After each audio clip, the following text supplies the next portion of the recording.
জুলাই জাতীয় সনদ স্বাক্ষরকে বাংলাদেশের রাজনীতির ইতিহাসে একটি নতুন অধ্যায়ের সূচনা বলে অভিহিত করেছে বিএনপির মহাসচিব মির্জা ফখরুল ইসলাম আলমগীর।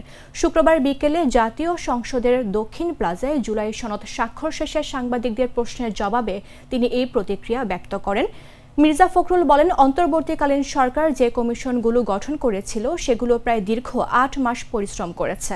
আজকে এই সনদ স্বাক্ষরের মধ্য দিয়ে বাংলাদেশের রাজনৈতিক ইতিহাসে একটি নতুন অধ্যায়ের সূচনা হলো। তিনি আরও বলেন, আমি অধ্যাপক মোহাম্মদ ইউনুস, সব রাজনৈতিক দল এবং জাতীয় ঐক্যমত্য কমিশনের যারা কাজ করেছেন, নেতৃত্ব দিয়েছেন, সংস্কার কমিশনে দীর্ঘদিন ধরে দিনের পর দিন কাজ করেছেন, তাদের সবাইকে, বিশেষ করে আমাদের দলের সালাউদ্দিন আহমদ সহ সব দলের সদস্যদের ধন্যবাদ ও কৃতজ্ঞতা জানাচ্ছি। মাত্র রান্না করা চিকেন খেতে কেমন হয়েছে বলছি। চিকেন রান্নায় কি আসছে কান্না? একই মশলায় আর কতদিন? এই নিন প্রাণ মুরগির মাংসের মশলা। বাছাই করা উপাদানের সঠিক মিশ্রণে প্রস্তুত হয় প্রাণ মুরগির মাংসের মশলা, তাই মুরগির মাংসের টেস্ট হবে বেস্ট।